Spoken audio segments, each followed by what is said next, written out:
Welcome to the Top Advisor Marketing Podcast brought to you by ProudMouth. I'm your host, Matt Halloran. Being your own loud is not new to marketing, but the mindset, strategies, and resources to help you get there are evolving faster than this industry is keeping up. It is time to find a new perspective on what works why and how to move your business forward. Listen as I interview guests to help you learn from them how to be your own loud. Let's get to the show. Hello and welcome to another Top Advisor Marketing Podcast. You know, we've had marketers on the show. We've had branding people on the show. We've had advisors on the show. We've had leadership people on the show. But one thing that we have not done is really having somebody come in to teach all of you in this short period of time how to make work awesome. I want you to think about that for a second. When you go into work, do you think it's awesome? Sometimes yes, sometimes no. But if you could plan it so that it could be more awesome, how freaking awesome would that be? Pam Ross, the founder of Blue Rebel Works, her mission is to make work awesome. Pam, welcome to the show. Thank you so much, Matt, for having me. I am excited to share. And if we could solve the problem of work in half an hour, I don't know. That would be amazing. Well, you know what? I'm not trying to oversell it, but we're going to try to cover some serious ground here. Yeah, let's do it. All right. Well, you know, when we were talking before, we were talking a little bit about the aspect of culture with leadership. But no matter the size of the organization, you firmly believe that culture is something that should be worked on, not just initially, but continuously. One, why are you so passionate about this? And then two, where does somebody even begin? Oh, yeah. Okay. So why am I so passionate about this? In a few, I'll tell this as quickly as I can, but my first job, work was awesome. So I was fresh out of university. I worked for a restaurant company that was growing quickly, and I got promoted to their quote unquote training team, which meant that I was traveling across the country and actually into the States as well. I'm in Canada, and I was opening restaurants. And at 22, I became the leader of this opening team. I had a ton of autonomy over how we would get this restaurant up and ready and everyone trained and ready to serve our guests. A ton of accountability, budget of, millions of dollars, and tons of collaboration with anyone from the franchise department, legal department, construction, our operations, everything. And we would go and be on site for weeks at a time, sometimes months at a time, training staff, preparing the restaurant, and opening these restaurants. We had a ton of fun and we got great work done. And I truly, that was my first full-time job out of university. And I thought, work is so awesome. I am so excited that I don't have to go back to school and do all of those things, because this work world that I am in is the best thing. Fast forward a couple of years, and I realized quickly that work was not so awesome in most organizations. So I came across people kind of just biding their time until 5 o'clock when they could go home. I worked in organizations where people were almost literally, you could almost see these badges of honor all over their clothing that said things like, I'm working so hard, I can't take a weekend off, or I missed my son's piano recital because I'm so busy. And this focus on time at work, people not feeling like there's purpose or meaning in their work, and ultimately work being soul sucking. And we're going to spend about 90,000 hours of our lives working. And I just refuse to agree that that can be a terrible part of my life. I think we need to challenge how we think about work and create workplaces that add value to people's lives so that they feel like they're contributing, where people can take personal responsibility like I did at 22. I wasn't an MBA student or anything like that. I was a 22-year-old psychology graduate who had only been a waitress, and I was opening up multi-million-dollar restaurants. because I knew what I needed to do. I knew what the purpose of my job was. I knew how to get it done, and I was let alone to do it. And that makes work awesome. In financial services, which is where Mhm. we live, work's not awesome for a lot of people. In fact, in a team meeting we had yesterday, we were talking about one person that we know within the industry, not a client of ours, who has burned through 8 people since we have had interactions with them. 8 people. She's got a team of 3 people. Now, Oh and you boy. go to conferences, Pam, and they're, oh my God. Yeah. I mean, they have flags on the bottom of their name tag that says all of the things that you're basically saying. How do we interrupt this old school thinking that you want to work yourself to death? Yeah. So a few things are coming to mind, especially for the financial services industry. You have the opportunity to help people live better lives by helping them and supporting them with how they are dealing with their finances.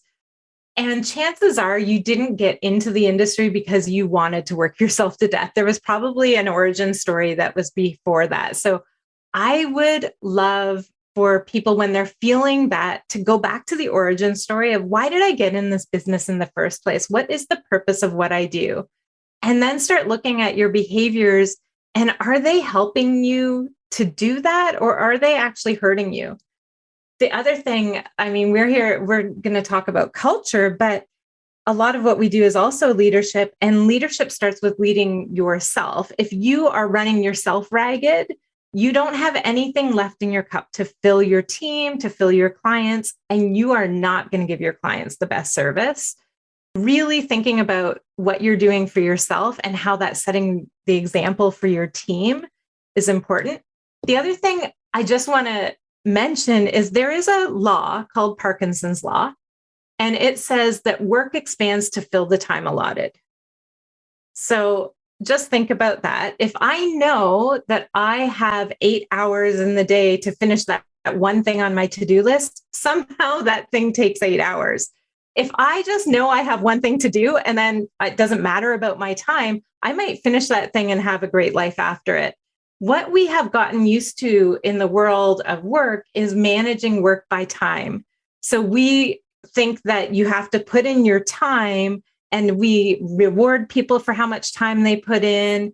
That's what we focus on so much. And that is a false way of thinking of productivity. You could, if you think about times when, like, maybe you were going on vacation, and you, on that Friday before vacation, it's amazing how much work you can get done because you don't want to be checking email all week. So if we don't set the standard that you have to put in your time and just give people the result they need to get, that completely changes the way I think about my work.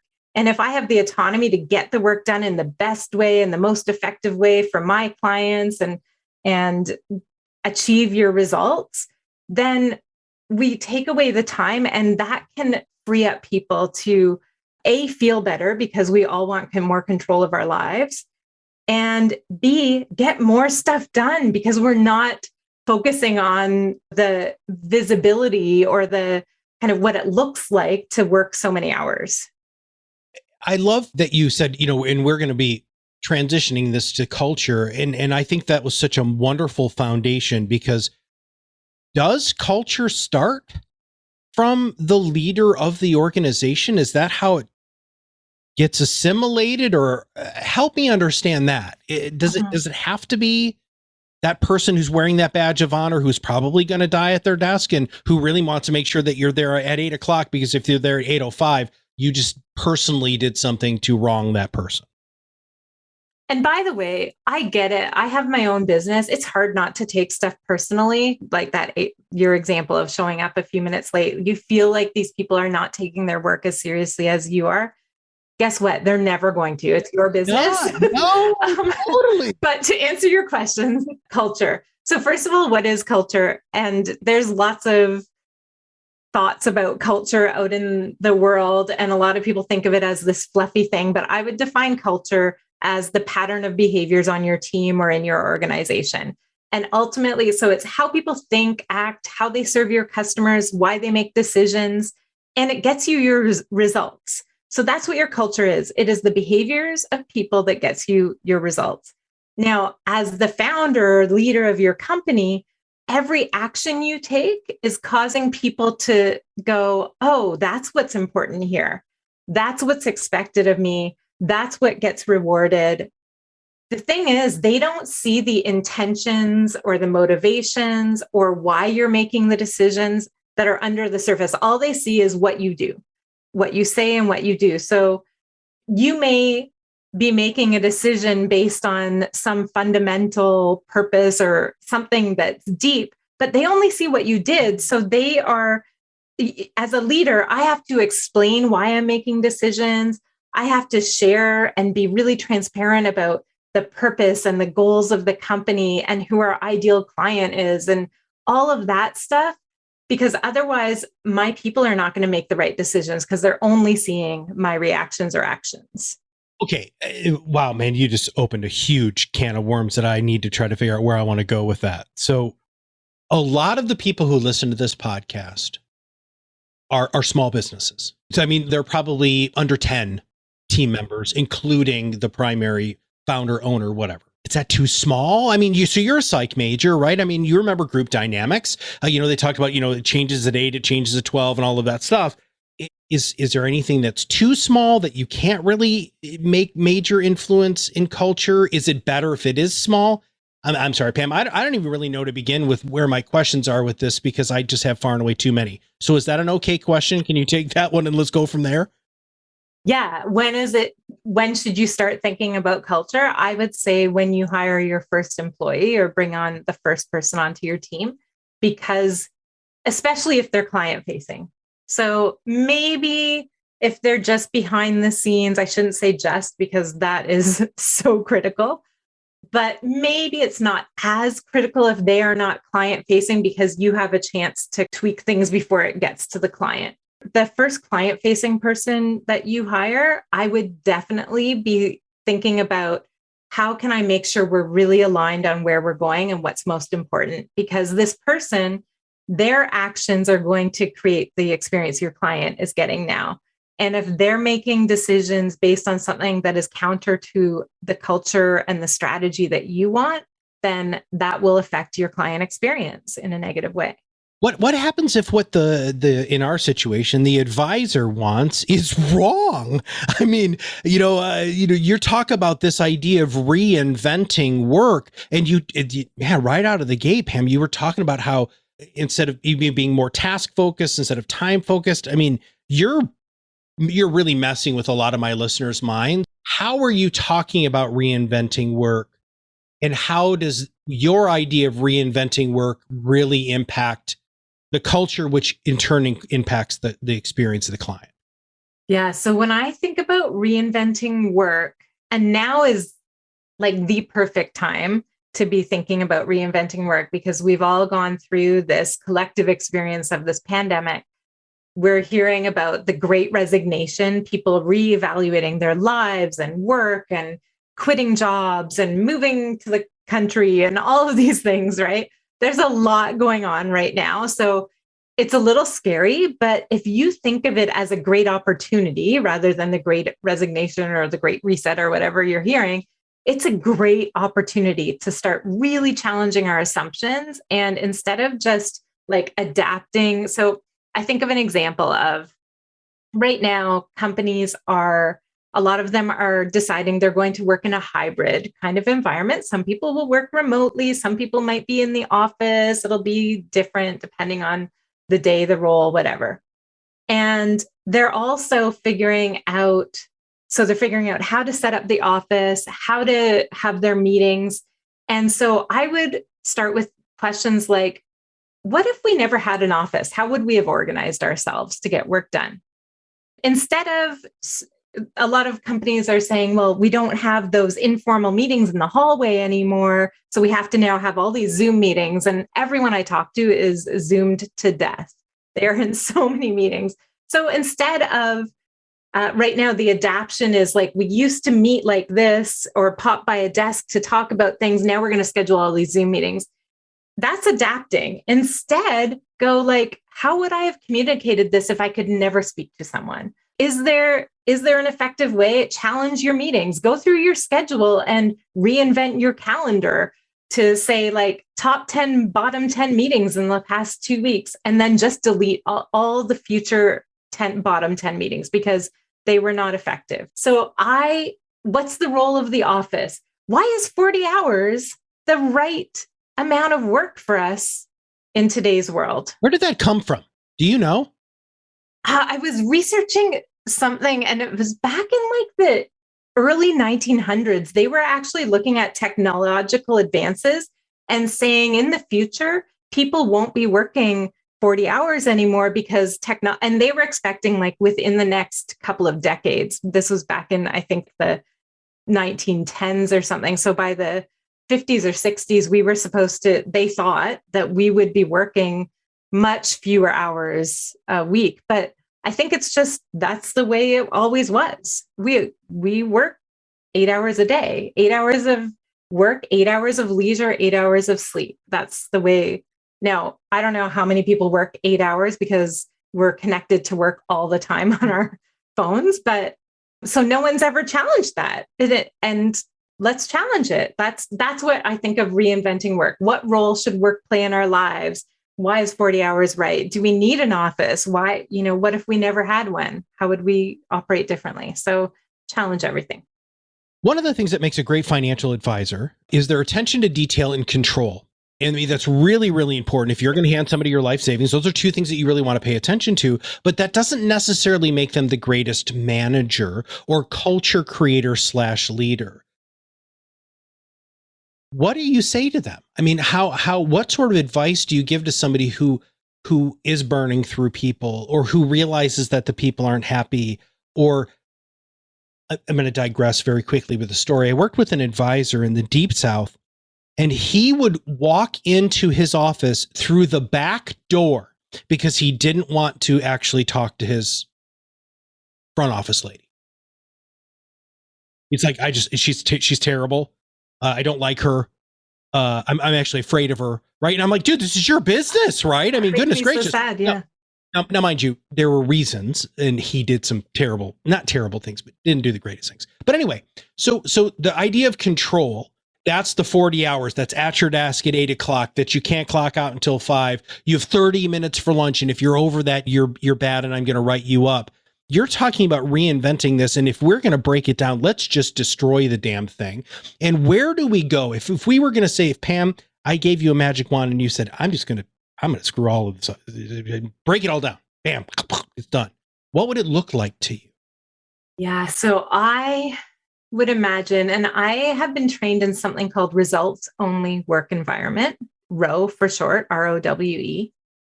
And this is where there are some really great strengths with that detail orientation of many financial advisors. So use that detail orientation to get really clear and detailed about the results you want to get, the outcomes that your clients need, like what that client experience should look like. And so focus though that really great strength that you have on detail and clarity on those things.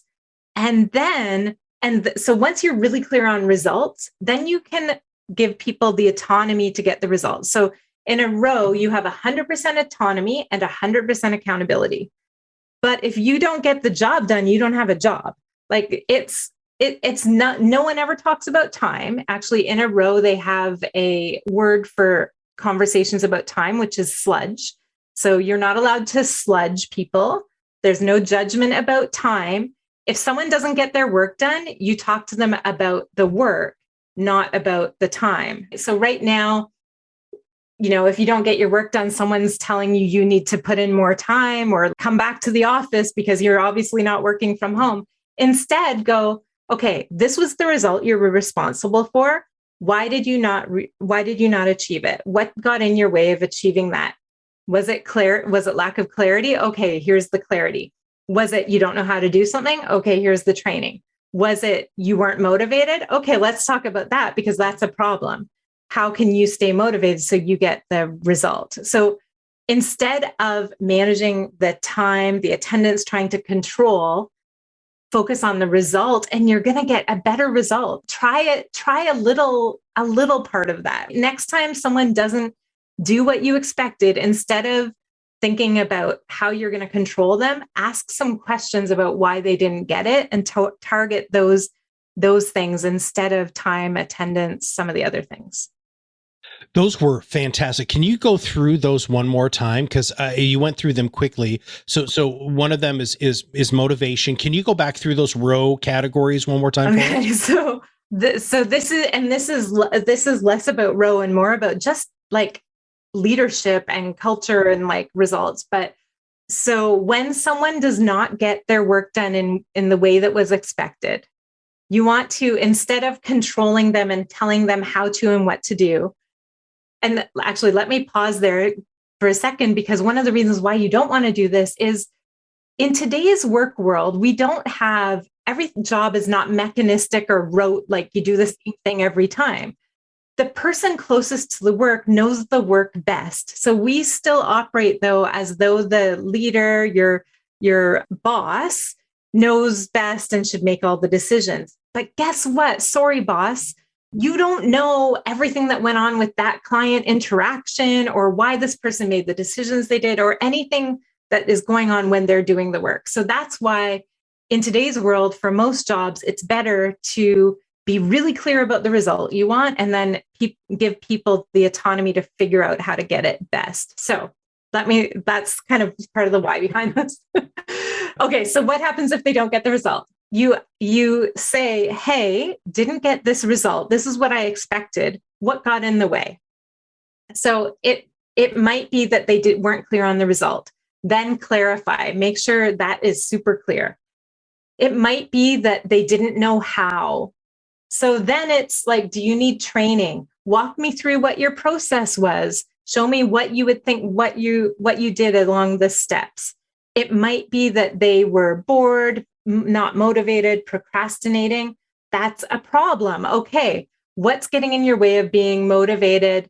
What can help you stay on track? Because this is what's expected. And unfortunately, if you're not meeting our expectations, that's going to be a problem. But nowhere in this conversation did I say, you need to come back to the office and work on the weekend, or you obviously are being lazy. Like, I'm not assuming anything. I don't know what happened with them. I'm asking questions.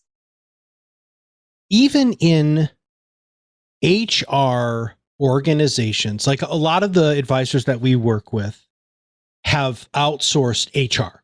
So they'll bring in a company for contracts, compensation, all of those sorts of things.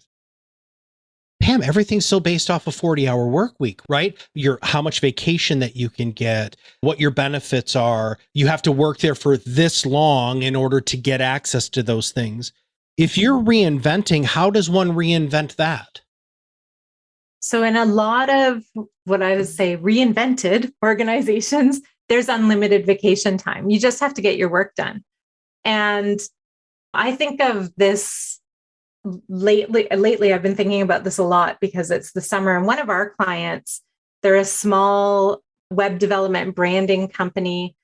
They are shutting down for the month of August. They said, you know what? It's been a long 18 months. We're just going to shut down. Everyone is taking the month off. And if you're in Europe, that is like a no-brainer. So many people are gone for a month of vacation. They don't even think twice about it. Here in North America, that is so strange to us. It's hard to even take a week away from work, let alone 2 or a whole month. So that's another thing to challenge.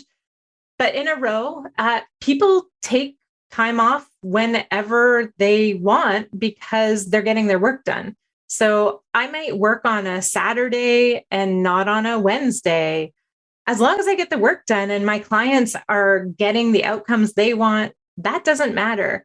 So you take that conversation of how many years have you worked here and how many vacation time dates are you allotted off the table. It's a more human way of of allowing people to live and work. Part of the culture that I have experienced when I was a consultant in financial services firms is there's always more work. So going from, well, we got your work done, Pam, what happens if the work is never done? How do we make that shift? That's a good question. So, and that is something that so in a regular work environment, if you got your work done early, they would notice that because you didn't put in your 8 hours. So they're like, oh, you can't just be slacking off for the last 3 hours of your day. So here's more work. In a results only work environment, we go, what's the result of this job? Maybe it's to service X clients, or I don't know what it might be, but what's the result of this job? And let the person achieve that result. We don't even know how much time it took them. It might have taken them 60 hours a week. It might have taken them 30 hours a week. It doesn't matter.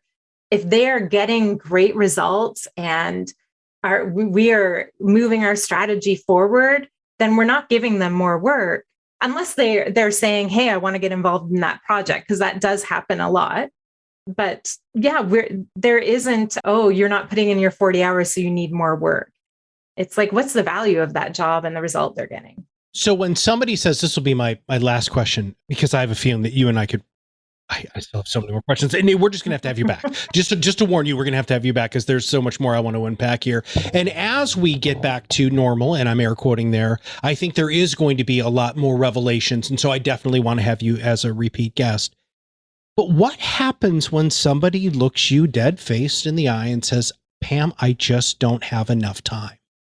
And that's why they're not getting the project or that task specifically done. Do you go back then to clarity? Do they know how to do it? They're training their processes and motivation? Or is there something deeper seated there? Or I don't know, help me with that. I mean, first of all, priority. And I heard recently that used to be only a singular word. And somehow over time, we've made it a plural word, priorities. Wow. So think about that. So if someone tells me they don't have enough time, I would say chances are they are spinning their wheels a lot, because when you are down on energy, you're not thinking your best. And I used to suffer from this, by the way, because work was so awesome at my first job. I got really dedicated to work. And even when work sucked, I was putting in the time and really, really busy and taking on all the projects. And so that became a habit of mine that I have had to break over the years. And the first thing I would recommend is take 48 hours completely away from work. Do not even listen to your favorite podcast, Be Your Own Loud. Do not read a book. Do not do anything work related for 48 hours because your brain needs a rest. So do that first. Secondly, priority. What is your actual priority? Because chances are you're spinning your wheels in too many directions and you need to spend some time getting clear. Look at your calendar and, like I mentioned, do a ranking of meetings. How important, how effective were all of your meetings over the last month or couple of weeks, depending on how many meetings you have? And then the bottom 10, go cancel these meetings or shorten them or whatever it is to free up some time, and book thinking time in your calendar, because that is stopping you from, if you don't have thinking time in your calendar, if you're a leader or a business owner, if you don't have time to think, you are never going to move forward and focus. I love the idea. And in fact, one of the things that we hear in the industry all the time, and what was a big issue during the pandemic, was a lot of the business owners would go to conferences, which got them away from the office to do that hard reset, to really think and work on the business instead of in the business. Listening to what you've been saying, obviously as a business owner, I'm trying desperately to be reflective, because, and I want work to be awesome for my people, right? I really, really do. And I think that you have to continuously ask yourself, but I think most importantly, you should probably ask the team, shouldn't you? About what makes work awesome. Yeah. Yeah, definitely. Definitely, I would be taking the temperature of my team and finding out.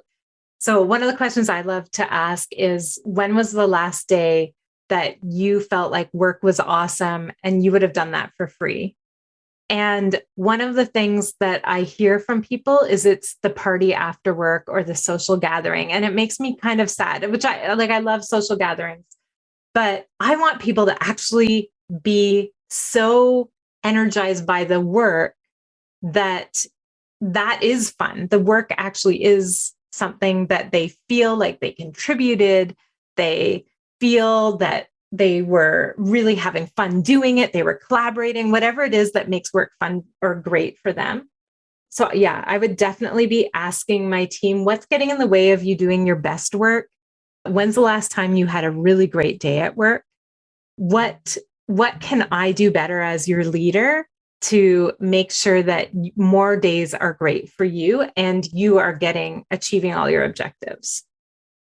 You, as we talked previously, can help people with this, and you can help them in a couple of different ways. So first off, I want everybody to know, make sure you check out the show notes and the podcast summary. We're going to have links so that you can connect with Pam, because you have to connect with her on LinkedIn, because every Friday, is that correct?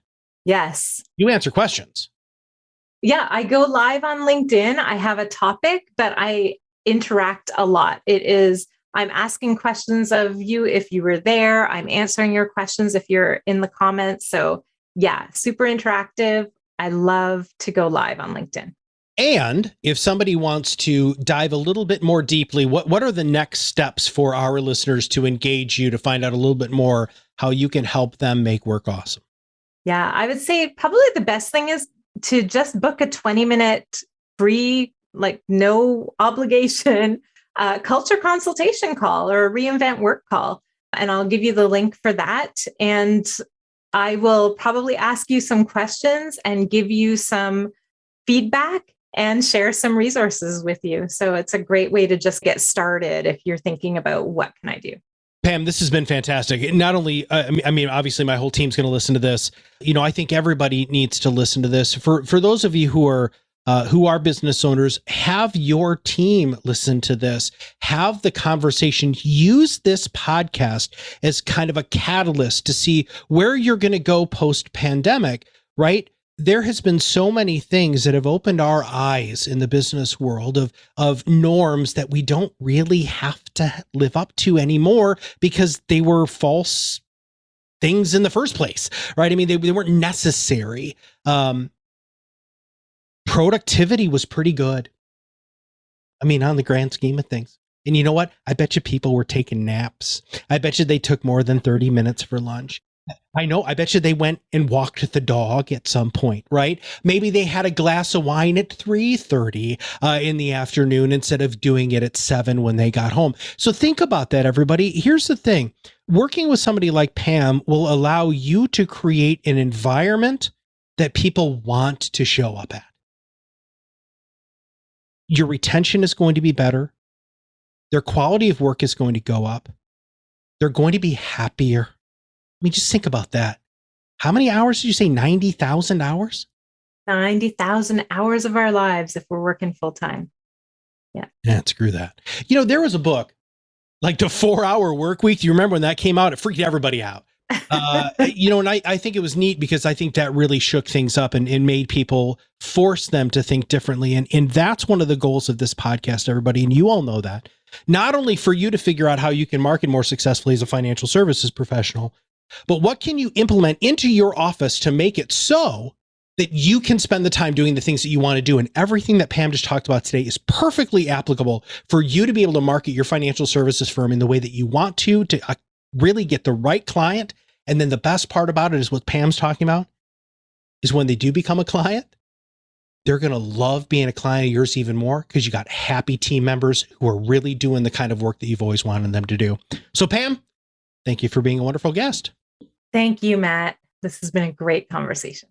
If you have not subscribed to the podcast, make sure you click that subscribe now button below. As you know, It's very, very easy to do that. And if you know somebody who needs to hear this, please share it like I already told you to do. Please, dear God, do that.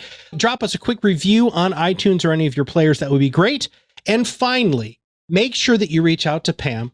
Follow her on LinkedIn, which will make sure the links are in the summary and the show notes. And for everybody at Blue Rebel Works and all of us here at ProudMouth, we'll see you on the other side of the mic very soon. Thanks for listening to the Top Advisor Marketing Podcast, brought to you by ProudMouth. If you want to learn more about how you can be your own loud, visit our website, read our blog posts, attend our educational webinars, and sign up for our new Influence Accelerator Academy, where you too can learn how to truly be an influencer in your space. Have a wonderful day.